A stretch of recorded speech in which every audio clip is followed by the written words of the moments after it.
Welcome to the Vinyl Matters Podcast, hier direkt aus dem Presswerk. Wir haben den nächsten Team mehr. Einer von unserem Team, der Nico.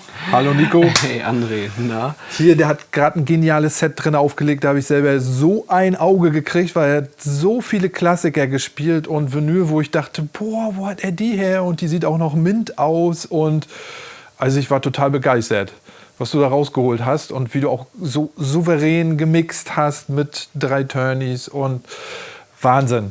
Wie fühlt sich das an, so in so einem Presswerk zu arbeiten und dann aufzulegen und...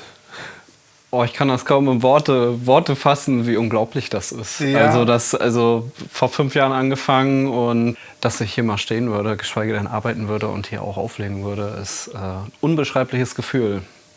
Wie alt bist du jetzt? Ich bin 22. 22. Nico hat vor 5 Jahren angefangen aufzulegen und legt extrem gut auf. Also auch die Selektion. Man denkt ja oft, die junge Generation nimmt so den neuen Sound mit und alles, was so ein bisschen... Ja, ich bin eigentlich mehr, eigentlich total das Gegenteil. Ich bin eigentlich mehr Oldschool unterwegs als New School. Obwohl momentan noch viel Oldschool produziert wird, finde ich. Ja, schon. Aber es reicht kaum einer ran an diese, ich sag mal, an diese Klassiker von früher, die sehr einfach gestrickt waren auf den Punkt und die mich ja auch in den 90ern absolut begleitet haben, dass du die so aufsaugst und alles.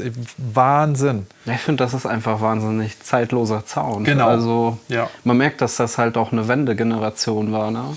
Ja. Von Freiheit, das stand schon Diese im Vordergrund. Revolution und diese zufällige, zeitlose Ästhetik, die da ist. So. Und ich habe auch in deinen Koffer geguckt, dass jede Platte hat so seine Schutzhülle und ist auch nochmal mit einem Sticker beschriftet und sowas. Das sind ja auch sehr wertvolle Platten, die du da hast, stellenweise. Ne? Auf Discogs gejagt und gesammelt dann. Ne? Ja, es ist halt Jäger und Sammler, ne? Ja. So, und man ist da auch stolz drauf. Ja, und man pflegt die dann auch dementsprechend. Also Wahnsinn. Ich hoffe, das Set gefällt euch. Postet, Comments, alles, was dazugehört. Ich bin immer noch total geflasht davon, weil ich habe da wirklich hintergestanden und auch hinten in der Ecke und habe dann manchmal gedacht so, boah, wo hat er den denn jetzt schon wieder her? So, du bist jetzt auch, eigentlich begleitest du uns hier von Anfang an. Ne? Ja, das kann man schon so sagen. Du warst eigentlich mit der ersten, der mit zum Team, zu mir, Daniel und Markus und Bettina mit dazugestoßen ist. Warst dann im Qualitätsmanagement, in der Verpackung und alles und bist ja jetzt so gar nicht mal seit kurzem, auch schon seit einiger Zeit dann Operator. Es ist schon kein einfacher Job. Ja. Ne? Also das ist viel Verantwortung, die da durch die eigenen Hände geht. Und dessen muss man sich immer wieder bewusst machen. Ne? Genau, ja. Ich muss das auch immer wieder sagen, wenn hier Leute auch zu Besuch kommen, wir kriegen viel Besuch, denen wir das alles zeigen. So, wenn wir denen den Bildschirm zeigen und du die verschiedenen Kühl- und Heizzeiten hast, 1 Sekunde Verschiebung. Das kann sehr viel ausmachen. Genau. Das Mittelloch stimmt nicht, eine wellige Platte, eine schüsselige Platte, eine rauschende, eine kratzende Platte. Und da gehört sehr viel Know-how zu. Nico ist gerade mittendrin, sich das alles anzueignen, macht da auch extrem gute Fortschritte und steht hier jetzt eigentlich den ganzen Tag mit an der Presse. Ja, so seit 3-4 Wochen. Ja, wir möchten dich da auch nicht mehr missen. Die in der Verpackung missen dich natürlich. Ja. Eine der Grundsteine in unserem Team. Du bist immer am Start, ne? Immer dabei. Ja, immer das dabei. ist Wahnsinn. Ja, und immer am Start, da komme ich gleich zum nächsten Thema. Ihr habt ein kleines Kollektiv, du hast hier eine geile Anlage gekauft, ihr veranstaltet auch selber Partys. Ne? Genau, ja. Kannst du darüber ein bisschen was erzählen? So? Ja, ich sag mal, wie sagt man so schön, es ist so im rechtlichen Graubereich. Ja, genau. Nee, wir machen Partys so für 100, 200 Leute maximal und auch only Vinyl.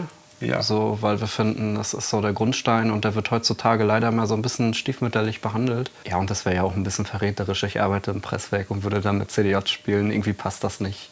So, jeder, worauf er Bock hat, aber ich glaube, wir haben Bock auf Vinyl. Ja, es ist halt ein schönes Gefühl, wenn man die Platte halt einpackt schon, dann holst du sie aus dem Cover, da kleben Erinnerungen dran, das ist wie ein Tagebuch. Und das möchte ich nicht vermissen. Das habe ich beim Stick halt leider vermisst.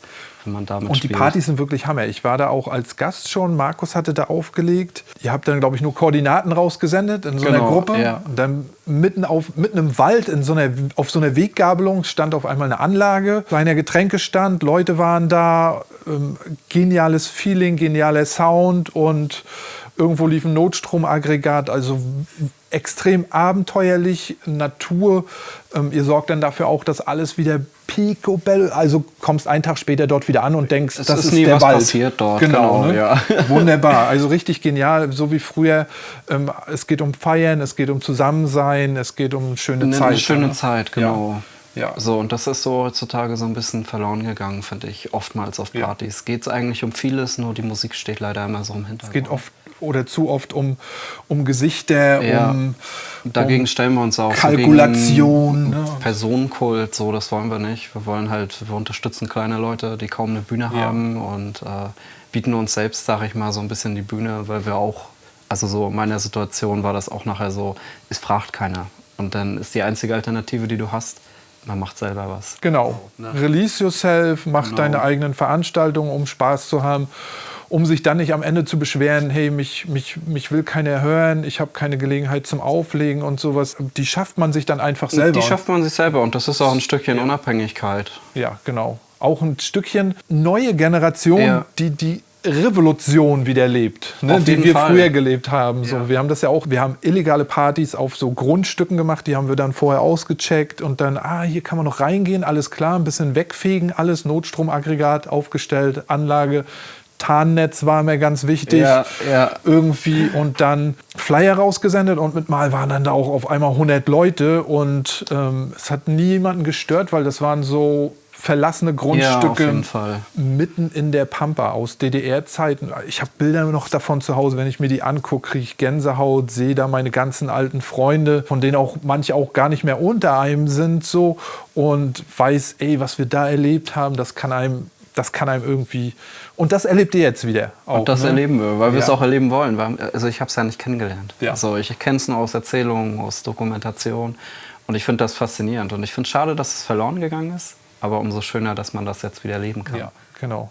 Du bist auch ein bisschen am Produzieren, so? Ne? Ich versuche mich dran, genau. Ich habe schon ein paar geile Sachen gehört und ich habe zu Nico gesagt, es hört sich an wie so einen abgefahrenen Levin Vincent-Track, so weird mit Struktur und Deepness. Also da bist du auf dem richtigen Weg, das weiß ich schon. Und wir machen hier noch ein geiles Matter of Fact Label, habe ich schon gesagt, wo eigentlich nur die Crew released, wo wir dann immer jeder einen Song beisteuert und wir richtig Spaß haben. Eigene Platten produzieren, pressen, verpacken. Wir haben hier einen eigenen Vertrieb. Wir können die direkt auf den Markt bringen und ich glaube, das entwickelt dann noch mehr Spaß und Energie dann. Ne? Ja, auf jeden Fall. Ja. Das denke ich ja auch. Nico, hammergeil, dass du gespielt hast hier. Auf jeden Fall. Wie gesagt, zieht euch das Set rein. Track-ID sind wir sicherlich zur Stelle. Da wird es vielleicht einige Fragen geben, weil da sind absolute Hammerburner bei. Have fun. Matter of fact.